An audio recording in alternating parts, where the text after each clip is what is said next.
The yard goes quiet before you notice it. One moment, the feeders are alive. Wings, chatter, the soft percussion of seed husks hitting the ground. Then the light shifts by half a degree, and every bird is gone. Your yard empties the way a room empties when something important is about to be said. And somewhere in the branches you can no longer see clearly. The real night is just beginning. What happens in your yard after dark is nothing like what you imagine. Your sparrow has a body temperature that drops so far overnight it would be hospitalized in any other mammal. Your backyard robin has been in your yard since before midnight. You just never knew what it was doing there. And the chickadee you watched at your feeder this morning, it is not the same bird it was yesterday. Tonight, everything changes. If this is the kind of thing you never knew you needed to know, subscribe now. Every week, your yard gets a little harder to ignore. What happens in the last hour before your yard wakes up? What researchers only discovered at the turn of the millennium will change what you hear every single morning for the rest of your life. That is coming. 1. You have probably assumed your birds simply find somewhere sheltered and sleep. A branch, a hedgerow, the dense interior of a shrub. That is partly true, but sleep, for a bird, is not what sleep is for you. Most songbirds enter a state called unihemispheric slow-wave sleep. One half of the brain powers down, while the other remains alert. Researchers at Indiana State University documented this in mallard ducks and found the pattern holds across dozens of species. The eye connected to the wakeful hemisphere stays open, scanning. Your sparrow, tucked in the forsythia at the back of your yard, is never fully unconscious. It is half dreaming and half watching, simultaneously, all night long. The branch where it perches is not a resting place. It is a watchpost.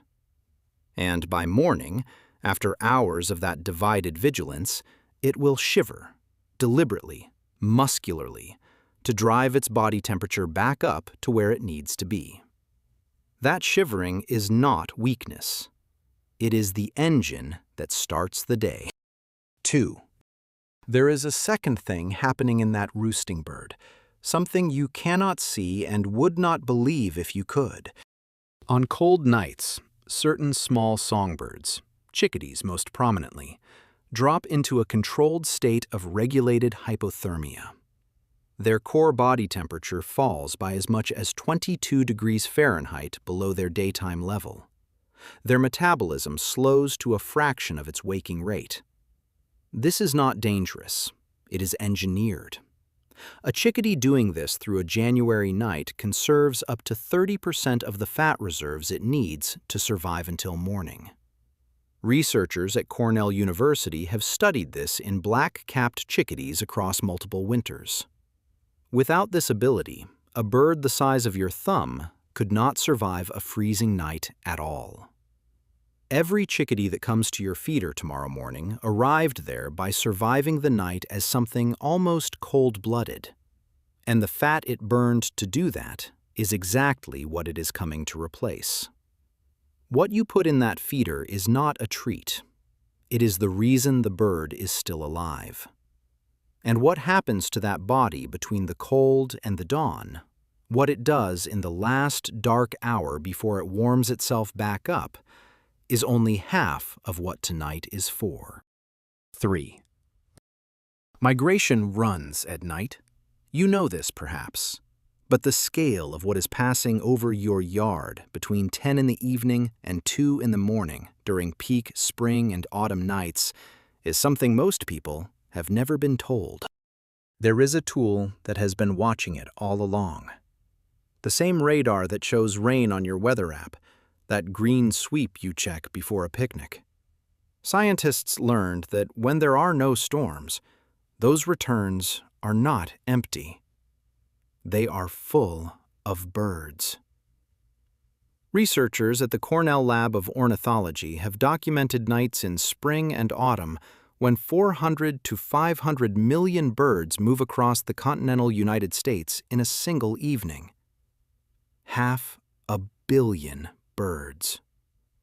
Moving in silence, above your yard, while you sleep. Step outside on a clear night in September or October, after 10, and stand still for 2 minutes. Let your eyes adjust. Then listen upward. What you hear, that thin, persistent sound above the trees, is one of the great migrations of the living world, passing directly over your address. And every one of those birds, somewhere between here and the horizon, will eventually stop, will find a branch, will close one eye, and begin the same night your birds are having right now. 4. Not all of your nighttime visitors are passing through. Eastern screech owls, great horned owls, and barred owls. All 3 species are documented hunters of suburban backyards. But the bird most commonly recorded entering yards after midnight is one that surprises nearly everyone: the American robin. Robins, categorized as diurnal, daytime birds, are increasingly documented as active foragers well after dark, particularly under artificial light. Researchers at the Max Planck Institute for Ornithology found that species like the robin are among those most affected by light pollution, beginning their activity earlier and extending it later than their rural counterparts. The robin you see pulling worms from your lawn at 7 in the morning may have been working your yard, silently, invisibly, since before midnight. Your yard does not belong to the day. It runs 2 shifts, and what that robin is doing with the darkness, what it does with the silence, connects to something happening in every bird on your property right now, all at once. 5. There is something happening in your roosting birds each night that has only recently been understood, and it concerns the songs you hear every morning. Songbirds rehearse in their sleep.